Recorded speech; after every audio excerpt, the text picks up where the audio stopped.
Hi friends, welcome to Samail Point and Recipes. இன்னைக்கு brownie செய்ய போது நீங்களும் இது மாதிரியே ட்ரை பண்ணி பாருங்க. அவ்வளோ டேஸ்டா நல்லா இருக்கும். கரெக்ட்டான அளவுகளோட சொல்லிருக்கேன். நீங்களும் அது மாதிரியே ட்ரை பண்ணி பாருங்க. ஒரு கப் மைதா மாவு எடுத்துக்கணும். 1/2 கப் சக்கரை எடுத்துக்கோம். பவுடர் பண்ணி எடுத்துக்கணும் சக்கரையை. 3 டைரி மில்க் பார் எடுத்துக்கிட்டோம். 1/4 ஸ்பூன் உப்பு, 4 teaspoon cocoa powder, 100 gram unsalted butter எடுத்துக்கிட்டோம்.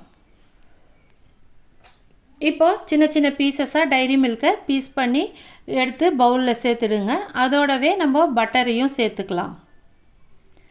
இப்போ இது ரெண்டுத்தையும் சேர்த்துட்டு நல்லா மெல்ட் பண்ணி எடுக்கணும். அதுக்காக ஒரு கிண்ணத்தில் தண்ணியை வச்சுடுங்க. நல்லா கொதிக்கிட்டோம். சலசலன்னு கொதிக்கிட்டோன்னு இந்த பவுலை எடுத்து வச்சிடலாம்.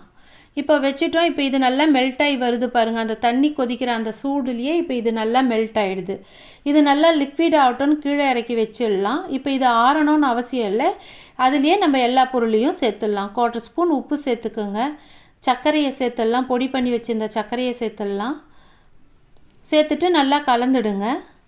கொக்கோ பவுடரை ஒரு 4 டீஸ்பூன் எடுத்து வச்சுருந்தோம் இல்லையா, அதையும் மைதா மாவையும் சேர்த்து நல்லா கலந்துடலாம். கலந்துட்டு டேஸ்ட் பண்ணி பாருங்கள். அப்போ உங்களுக்கு சர்க்கரையோட அளவு கொஞ்சம் கம்மியாக இருக்குது, ஸ்வீட்னஸ் கம்மியாக இருக்குதுன்னு தோணுச்சுன்னா ஒரு 1/4 கப் அளவுக்கு சர்க்கரையை மிக்சியில் அடித்து திரும்பியும் சேர்த்துடுங்க.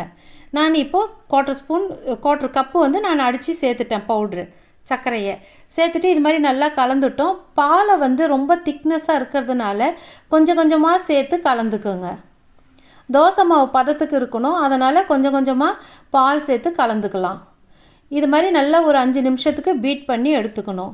இன்றைக்கி நம்ம ஓவனில் செய்ய போகிறோம். நீங்கள் ஓவனில் செய்யலைன்னா குக்கரில் செய்கிறதா இருந்தால் அடியில் உப்பு தூள் தூவிட்டு மற்றதெல்லாம் என்ன ப்ரொசீஜரில் செய்கிறோமோ அதே மாதிரியே செஞ்சு வச்சுடுங்க. இப்போ 10 நிமிஷம் நம்ம ஊற வச்சுட்டோம். அதுக்கப்புறமா தான் நம்ம பேக்கிங் பவுடரும் பேக்கிங் சோடாவும் சேர்த்து நல்லா கலக்கணும். கலந்துட்டு ஒரு 5 நிமிஷம் பீட் பண்ணி எடுத்துக்கலாம். இப்போ ட்ரேயில் நம்ம பட்டரோ இல்லை நெய்யோ தடவி விட்டுடலாம். தடவிட்டோம். பட்டர் ஷீட் வச்சிடலாம். அது மேலேயும் நம்ம நெய் தடவி விட்டுடலாம்.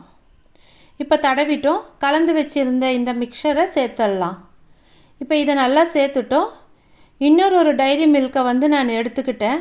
அதை சின்ன சின்ன பீசஸாக கட் பண்ணி இப்போ நம்ம சேர்த்துட்டோம். இப்போ இதோடவே சாக்கோ சிப்பையும் நல்லா ஸ்ப்ரெட் பண்ணி விட்டுடலாம். இப்போ நம்ம ஓவனை ப்ரீ ஹீட் பண்ணிக்கலாம் 10 மினிட்ஸ்க்கு. அது அடிப்பக்கம் மட்டும் சூடு ஏறுற மாதிரி மோடு வச்சுக்கோங்க. இப்போ ப்ரீ ஹீட் பண்ணிட்டோம். இப்போ இதில் நம்ம ப்ரௌனி கலந்து வச்சுருந்த ட்ரேவை வச்சிடலாம்.